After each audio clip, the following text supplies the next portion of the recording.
Hi everyone. I just thought I'd make a video about there's a Zambian lady who I admire a lot. I like what she does. I like what she stands for. And the courage is inspiring. Really, like the courage that she has is just inspiring. I've been watching her since she only had, I think I started watching her before she even had like 1,000 subscribers. Now she's probably the biggest YouTuber in Zambia, and Zambia population-wise, it's not a massive country. I think we are like 18 million people. I think she has now over like 100,000 subscribers. If you look at the population-wise, that's in comparison to the population of the country, you realize that she's doing amazingly well. But this is not about subscriptions and all that stuff. But the part that gets me is a courage. Because I think in Zambia, this is something we are lacking, and we're going backwards. So I was watching an interview she did on one of the radio stations in Zambia, because she's now gotten into politics. And this is what I'm saying, the courage that she has. She's now gotten into politics.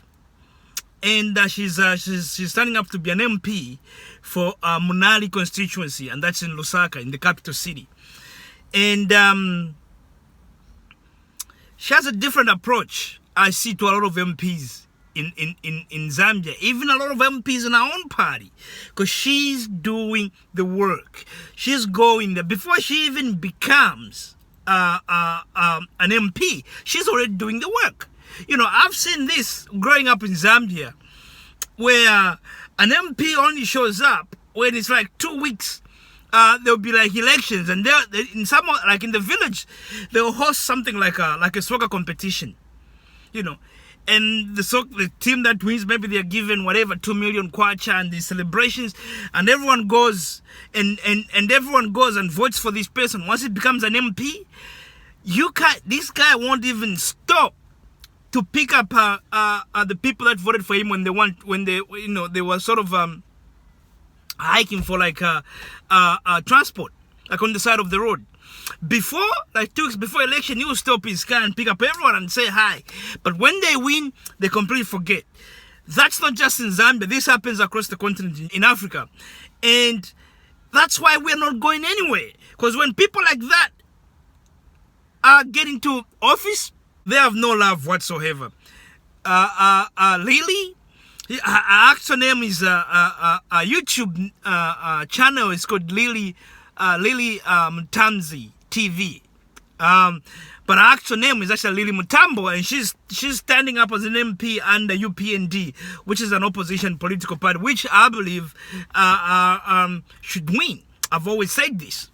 I think the president of this party is proven himself is a successful millionaire, and I know they've tried to sort of mix him up with corruptions and all these deals, but there's no record, and they've failed lamentably at doing that, which I just like.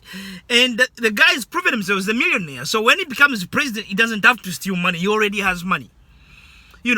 And also it means when he does business deals, because when you are running a company, some of the deals that come through, like when you want to bring in investors and all, some of your credentials will speak a lot about the sort of investors you're going to attract. You're not going to go there desperate, because you've been through these environments before, and you're more likely to make proper deals. Current deals, like I made a video where I think the current Mopani deal that the current president did, it's a ripoff. But he's not interested in that. What he wants to portray himself during the election is that, oh, I'm the one who's getting the mines back, and HH is the one who sold the mines. But in reality, it's all about just winning the election. There was no good intention behind that, because if you look at it, it's a disaster. It's just put the country in more debt and more debt and more debt. Now we have to find a company, a mining company that's going to run the company, because I don't think the people in the government will even be able to run it. So it's a disaster, and that's what happens. And the country is not going forward; we're going backwards. But let me just talk about the interview she did. There's just a few things I want to point out. And this I've seen it myself. Having lived in a shanty compound myself and grew up there for most of my youth. What she talked about here, I've seen it with my own eyes. Hopelessness leads people to drunkenness, and just, when you have no hope, when you are not waking up, when you're not waking up to something, oh, tomorrow I'm busy, I'm doing this, when you're not doing that, when you have so much time on your hands, the only thing you're gonna do is either sit and sleep and get out and get drunk and get up to no good. And that's what's happening in Zambia. Young people, especially in these areas called townships, where are shanty compounds, which are like ghettos, like an African version of a ghetto. You find out this is happening. Underage girls becoming pregnant because there's nothing else to do, and there'll be a couple of people here and there who have some sort of business, and they're making a little bit of money, more money than everyone else. And when you are starving, you do whatever you can to get with a guy like that as a woman, because he's going to provide. And that's what ends up happening. And these women are young people becoming pregnant. But in that same process, they get AIDS. Was it last year? Yeah. One of the girls that used to be my girlfriend, like when we were young, I'm talking about when we were teenagers, back in the day. I'm not old, but she just died. Which means she's like in her early 30s and just died. She had AIDS. And that's what happens. Because, some Congolese business guy comes to live there, and he's got a bit of a bread and butter. And all the women flock to him. Because they're desperate. For the men, they start drinking. And that's what's happening in Zambia. And when people drink and hopelessness strikes them, they end up committing suicide. That's why you see even the suicide rate in most African countries is going up, because people are tired. People have no hope. So there, she had a point. She had a great point there where she said, because there is no hope. She made some really, really great points. The other part where she talked about was how the current MP, and I have to tell you, the MPs in Zambia are the highest paid probably people in the country. I don't know the exact amount they get paid, but they get paid a lot of money. They get paid a lot of money. And what happens is that the same MPs then, like in the same constituency, ends up, because she's getting paid enough money, she can afford to buy trucks. And when she buys trucks, she gives herself these tenders to collect garbage. So the money, the $100,000 or 1.8 billion kwacha that each constituency receives, I don't know, I'm not sure if it's every month or every year, ends up just going back to the same person through all these tenders that they end up getting. Or they give it to their family members. So the rest of the constituency is suffering. They're not benefiting from anything. And it's just... So now all the money just stays within these MPs. So it's not going to the people, and that's not how you develop. And these MPs have no ideas about developing the nation. If I have to sit down with any MP in Zambia, I think even including the president, I'll make them look stupid. Because I can come up with hundreds and hundreds of ways of how we can turn our continent around, and how we can create our country, and obviously the continent at large, and how we can create jobs. And these are some of the things even Lily is talking about in this interview. If you haven't seen the interview, go on a channel. It's called Lily Mutamzi TV. The other thing she talked about was Kataraism. This thing has just killed the nation. Kataraism is not different from tribalism, because now it's like, but then it tells you, because the orchestrator of this is Bowman Lusambo. Bowman Lusambo used to be in the Nev-media. What did he do in the Nev-media? He used to organize young kabovas to beat up people. He has no respect for the rule of law. He has nothing. Only in Zambia is someone like that gonna be in the government. In any other country, they wouldn't. It's like having Capone becoming very close to the to the American government. Al Capone.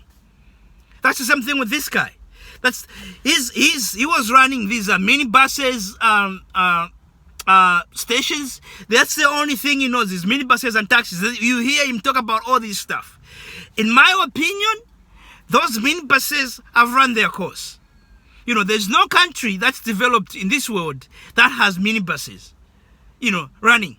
You go to buses. You can look at what's happening in Tanzania, where they have the, they're building the high-speed trains, but also they've introduced back buses. I even saw a video in the Congo. They now have buses, government-run buses. I know in Zambia, when they hear buses, it reminds them of UBZ, but UBZ got run down by Zambian people. You know, and also, I don't want to go into the stories of that. It was a good concept. It was a good idea. It was 30-something years ago. You know, if we can introduce it now, we can run it better, and it can be perfect, and it can create a lot of jobs. You know, and I'm going to just talk about this. But anyway, so those are some of the points that I picked up, which I think she's just amazing at it. It's about stopping Kataraism. And HH has said this, there'll be no more Kataris. Because Kataraism is just killing the country. It's not developing. You know, but this is why I have a problem. Why is it that we end up with things like this in Africa? It's not about the leaders. I think there's something wrong with our own communities. Because the leaders that we have in power come from our communities. People like Bowman and Lusambo come from our communities. Our communities, especially in Zambia, is corrupt. I reckon every Zambian that has sent money to his country, to his family, you agree with me. You know, so many people say they're gonna do this and they're gonna do that. You send them money, they even stop calling, and then they'll call you back and they're telling you stories. You know, when I'm in Zambia, and I was there just in 2018, end of not long time ago, everyone wants to be corrupt. It's like they present it like that. The police are corrupt. The people at the customs are corrupt. The police are corrupt. Everyone is corrupt. It's become the norm. That's not how we used to be. That's not the way it used to be. Even back in the UNIP era, you know, the community, we have lost morals, and because we have lost morals, that's how we're getting morally corrupt governments. We need to go back. People go to church just to show off.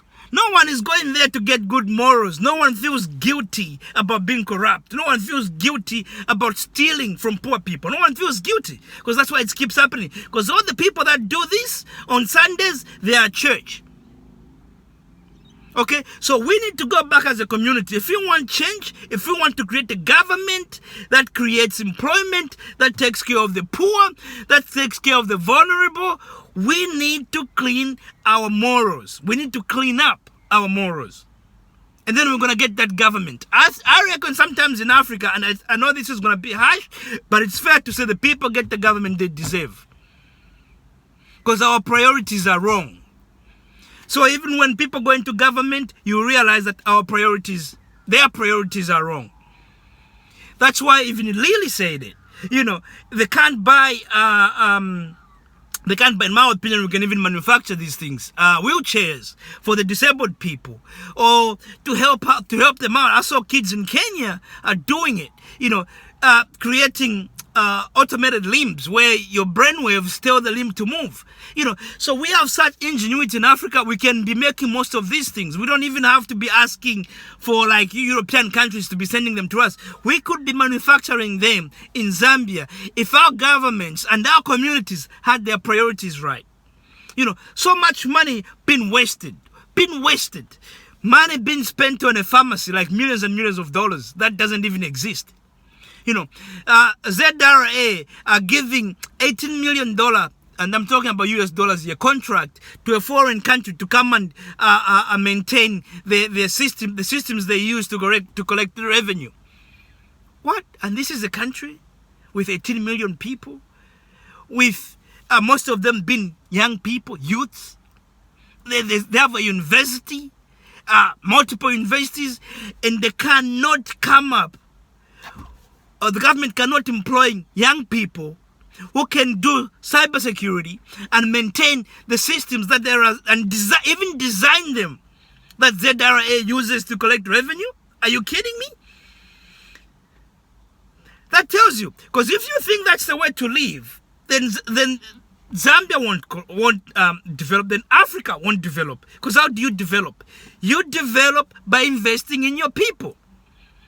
You know, Indians today, this is what happens. The CEO of Google is Indian. The CEO of Microsoft is Indian. That is not a miracle. The government started that. They saw this happening in India. The first time they introduced computers to India, Indians actually didn't want computers. They thought it was going to take jobs away from them. But the government kept at it. And today, you don't even have to say it. You know, majority of Indians are in IT, and it's created millions of jobs for them. You know, if we have a government in Zambia that wants to develop the next CEO of Microsoft, and these things can happen. You gotta have a government that can create, that can invest in this type of, in educating its population, in its educating its young people.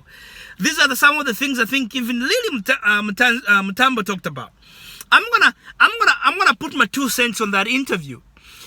These are some of the things Zambians can do right now to create jobs. Because I believe this pandemic is an opportunity for us to reinvent our economy. You're not gonna hear this from Bowman Rusambo and most of these MPs and people in government right now, because this is not their priority. They go to sleep thinking about themselves. They wake up thinking about themselves. Zambia is such a rich country. Zambia is such a beautiful country.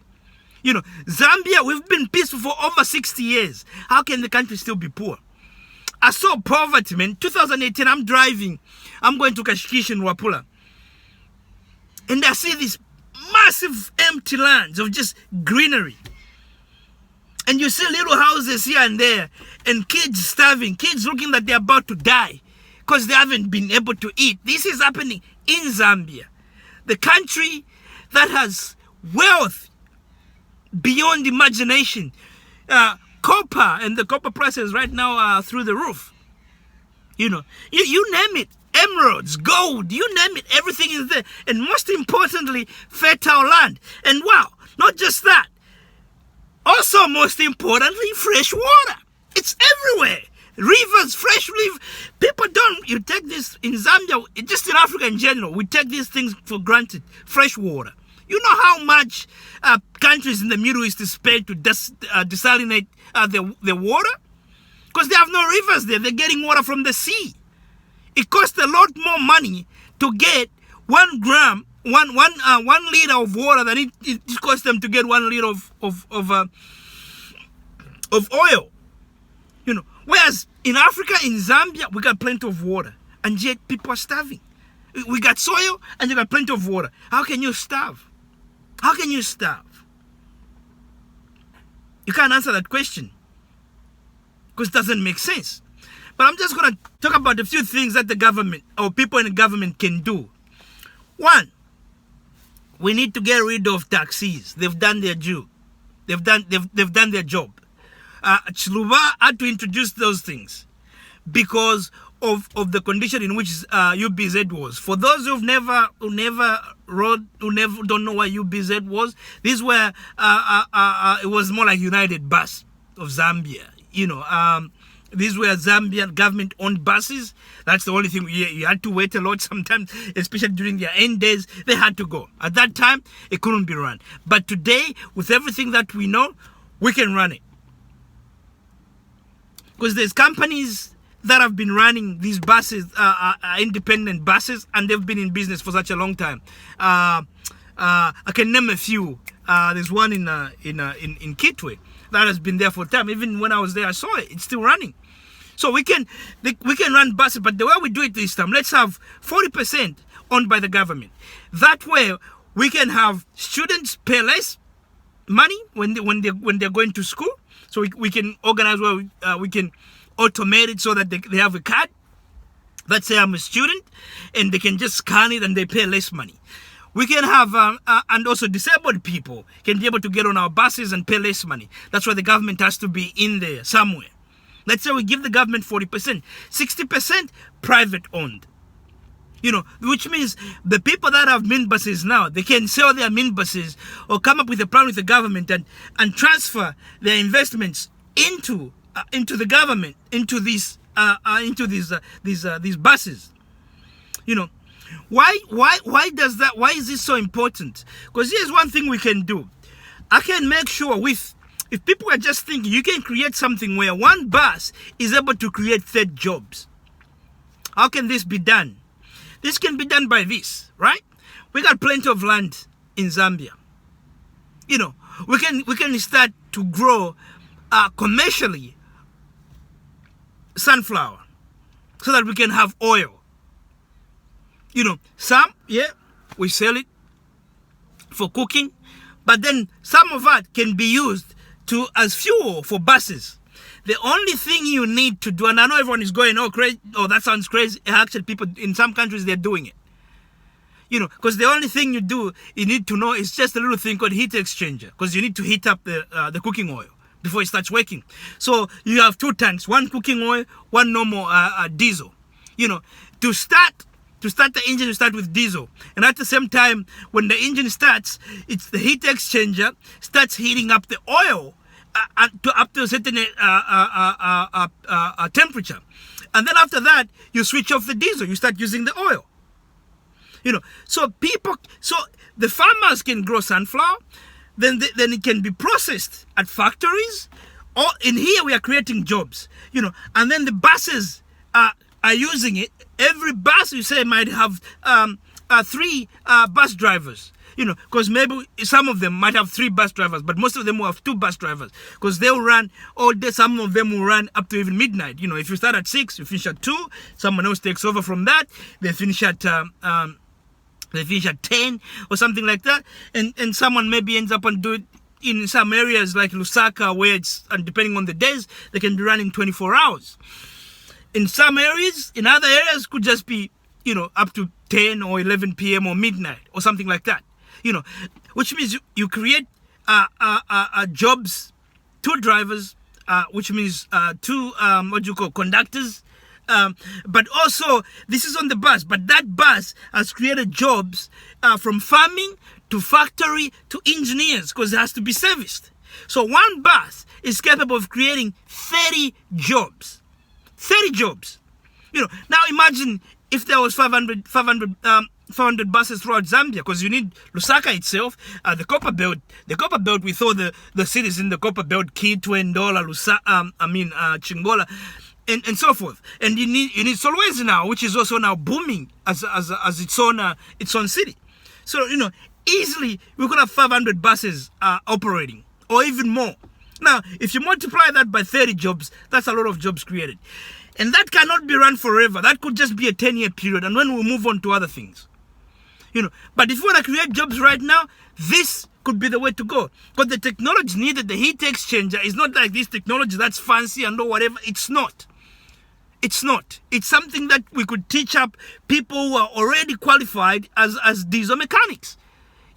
We teach them how to run these things, and boom, it starts. Something also Lily talked about, and I just want to add on to that. This is why the government has passed this law about trying to restrict people's access to the internet. The reason why they want to do that is because the current governments in most not just in Zambia, but most African countries, the only way they're going to be in power is to keep people uneducated. So to keep people impoverished and keep them uneducated, because that's the only way these people can stay in power. Because once we become smart, like some of us who are outside of Zambia, there's no way you're going to vote for people like that. No way whatsoever you're going to vote for governments like that. But what they don't realize is that the Internet of Things, IoT, is a multi-trillion-dollar industry. Every constituency should have 2 things. They should have a workshop where they're teaching people, where they're teaching this such as plumbing, carpentry, bricklaying, jobs like that. Even sparkies, which is like electrical, not as an engineer, but someone who works with engineers, landscaping, things like that. And each constituency should have a tech hub. What are they learning in this tech hub? We're teaching youths how to be how to create websites. Because honestly, I'm disappointed, and I really want I'd like HH to win, But at the same time, I was looking for a UPND website, and I couldn't find it. There's no website. They're on Facebook. They're such a big party, and they don't have a website. Maybe, but I just looked. I couldn't find it. Let me know if they have a website, please. Because it'll be interesting. They're missing out on an opportunity, because a lot of people who are in the diaspora will be donating to UPND to support you, with everything you're trying to do. But there's no website. Just a lot of things. I've seen some shops in Zambia that have a website. It looks tacky. It looks terrible. Last year, I was renewing my passport. I called an embassy in Australia. They sent me these papers. Oh, gosh, I wish I had them. You would see them. It looks like they were typed from a typewriter. They look terrible. They look terrible. They look like they're 50 years old. That time has passed, guys. And this is why we need tech hubs. We need to teach people about how to use Java, how to create websites, and HTML and CSS. All these things kids need to. Because the good things about that, kids could be freelancers. Most Zambians that are on YouTube, they're making money. It's not a lot of money, but if you get $100 from YouTube or in Zambia, $100 you can live that off. You can live off $100 in Zambia quite well. At least you're gonna have food. You can buy a bag of meal and cooking oil and a few other things to help you survive with $100. But if you knew how to create websites, you could be on Upwork getting work. When it's $100 to create a website in America, you could say, I'm going to create it for $10 an hour, for $5 an hour. And this is how people in India and other countries are beating us. Because the world is now a competitive place. Everyone is involved. And youths in Africa, they need to know technology and understand it. You need to learn how to code. Period. There's no questions asked about that. But Bowman Lusambo doesn't know this. He's not going to come up with ways to help you innovate. So that Zambians could not just start creating websites, but also we could start creating our own things. These are some of the things I believe each constituency should have. I can come up with hundreds and hundreds of ways Zambians can improve their economy. I did a video, I haven't been able to post it, but yeah, I'm just going to mention this. In most African countries, this is not just in Zambia, the diaspora is considered as a threat, which is wrong. Zambians are sending about $100 million to Zambia every year, US dollars, to their relatives, right? If the governments rush to go and borrow money from Europe, from European countries or the IMF and whatever, which are just terrible. What the government of Zambia and most African governments should be doing is let the diaspora in, right? If the government of Zambia says, let's say there's 20,000, okay, let's say there's 100,000 Zambians right now living across the diaspora, right? And the Zambian said, please, for the next year, or every year for the next 5 years, can you please donate $1,000 and we line up the projects that we want? 100,000 Zambians donating $1,000. I think that equates to about $1 billion, right? $1 billion. But some people, like some of us and other people, will even be donating more. I won't be surprised, especially when you see that the projects that the government is doing, if we can see them and everything, the Zambian government could be receiving $2-3 billion from the diaspora, as long as it's a well planned, and at the end of the day, they are also benefiting from something. Because like I said before, if we could, this is why it's important, we cannot develop with people who are morally corrupt, with a society that's morally corrupt. You cannot do business when there's no honesty. Never. No country has gone forward when the entire community is corrupt. Because things don't work like that. Things absolutely don't work like that. You're not gonna go anywhere. Honesty is the key to business. I'm hearing that every constituency receive $100,000. I don't know if that's a monthly or yearly. But what people don't realize is that if these MPs were really committed to their people, you could easily turn that $100,000 into $1 million. Easily turn that into that. Because when you have $100,000, there's a lot of places you can go to where you can deposit that $100,000 and they give you back $1 million with minimal interest rate. These things are not hard, right? And then what you do, there's also places where you can go right now and get a company sponsor you from setting up solar panels to creating a grid. They finance everything to even get the electricity into people's homes. These things can be done. But Bowman Lusambo ain't gonna know this, because that's not his thing. His thing is intimidation and beating up people. That's his thing. Because imagine how many jobs you can create. There was someone who told me, apparently they were saying how they had connection with the Minister of Energy or something, and they were looking for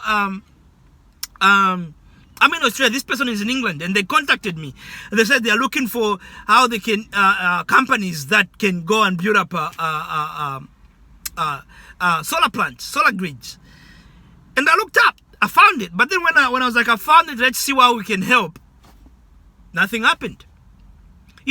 So these things can happen. These people in government don't know how to get these things. Some of us do. You can get, and this will create jobs for young people. These things will create, electricity can create so many jobs for young people. These days you can even have mini grids. A mini grid is capable of providing electricity to about 1,000 homes. How can we turn that to be profitable? The streets are not clean. You don't need bitumen everywhere. You don't need that. Zambia has stones. If you put up a quarry of these hard stones, and have one engineer, civil engineer, and have these landscape kids that you can train up. They can start going street by street and start paving it. Start designing in such a way that the drainage systems cannot be clogged anymore. The drainage systems are not out in the open. They're all covered up. Zambians can do this, but they need a government that believes in them. These are some of the things that during this pandemic we could be doing. We could do something. I can go on and on and on and on and on. Right now, the next big thing is hand sanitizers. You can make most hand sanitizers are 75% alcohol. You can make alcohol from cassava, which if you go to like Ruapula and Northern Province and those areas, they got plenty of cassava. We should put up a factory there that's making not just alcohol, but we're turning that alcohol into hand sanitizers as well. Selling to our hospitals. That can create, it's not even a multiplier. It's like multiply that by 3. Because you're gonna have people farming it, people working in the factories, and people selling it. But Bowman Lusambo is not gonna know this. Because that's not his thing. His thing is intimidation and dividing the country. You look at places like Ruapula where there's so much clay, and you look at the construction that's going on in Zambia. Why isn't there a ceramic factory? Producing floor towers, wall towers, plates, cups, mugs, and all that stuff. And we tell the Zambian people to say, buy Zambian. They did it in Ghana. And it's become a successful venture that the whole country now, they're proud to buy their local goods. Because in Zambia, we ain't proud of anything that's Zambians. Even coffee, people buy Nestle instead of buying local made coffee when we are making coffee in Zambia. These are just some of the things. I can go on and on and on and mentioning things that before we can even start exporting, we can develop these industries locally. and create employment. We should be able to reduce employment to about I know right now it's about maybe 75%. We should be able to bring that to about 30% before we even start exporting to other African countries. So many jobs. Zambia produces copper. Why are we not making copper wires? We've been when I went to school, we were taught this. Oh, exporting raw materials is bad. We should be manufacturing. We were taught this when I was in high school, and I'm taught even today we get taught this. It's not hard to bring up a factory where you start manufacturing copper wires. The only reason why these companies that run the mining copper mines in Zambia, it's not good for them, because they want to send it to their people. It creates jobs there. You know, imagine digging up copper, and there it goes, and we produce the copper wires. And the other thing, copper pots. Every Zambian should be having copper pots. Pots made out of copper. This is kitchenware I'm talking about here. You know how much it costs? You know, when I came to Australia, my friend went into the shop. Copper pots, man. Kitchenware. One pot, one saucepan. It was like $900 and something. Can you imagine? 900 and something. How much are we selling copper for? Pay like a gram. You know, we should have these factories all across the copper belt. And we should have, you know how much you'll be exporting to all these Zambians in the diaspora and just Africans in general? Because I feel like when you leave Africa, you become more patriotic than when you are in Africa. You know, we should have all these workshops producing and make them compete. Which one is going to play? So you become innovative. But no, we're just busy exporting raw materials. That's not how you develop, guys. You know, like I said, I have hundreds and hundreds of ideas that can create employment in Zambia, and it's not hard. We could be producing electricity from garbage. In Kitwe, they're just burning garbage right at around Lusaka area there, and then people are breathing that stuff in, and then people are getting sick. You know, we have coal in Kabwe or around that area. Plenty of coal everywhere. We could be producing electricity. We shouldn't be having this outage that now has become like the normal. Why do we always settle for that? Zambians, you deserve better. You've been the most peaceful country in the world. And I put my hand up and tell everyone how my country is the most peaceful country in the world. And people start doing that. I tell you, like, I'm telling you, it's the most peaceful country in the world. Peace is connected with prosperity. How come Zambia, after 60 years, people are still starving? How come I can still drive around and see kids who haven't had a meal? How is that possible? We need to start asking that question. I just want to say, you know, I hope most radio stations, even TVs, can host Lily Mutambo, because Zambians need to hear her. It's not just the Munali constituents. I think it's just Zambians need to hear her voice. They need to hear how she's running a campaign, because this is how it should be. She's going from door to door, you know, on the ground, doing the work. That's how it should be. Please, you know, I'm gonna, you know, anyone who hears this with Zambia, and if you have any connections to people that movie, TV, or radio stations, hook this woman up. And I'm sure if you're Zambian, you've heard about Lily. You know, hook this woman up. Let her appear on TV so she can tell the Zambian people what they deserve and how things should be run. You know, it's not about westernizing Zambia, but she's trying to modernize it. A lot of things she's talking about, we don't even need help from outside. We can do it ourselves. And this woman knows it. That's why she's in Zambia, not in the UK. She's making all of us, actually, who are not in Zambia, look bad. But guess what? We still have our ears, and we are on the ground even if we are not there, because we have things we are doing in Zambia. And we'll be there soon. But please support this woman. Give her a platform so that more and more Zambians can hear her voice. I hope you picked up one or two things from my video. Thank you. And please subscribe and like this video. Goodbye.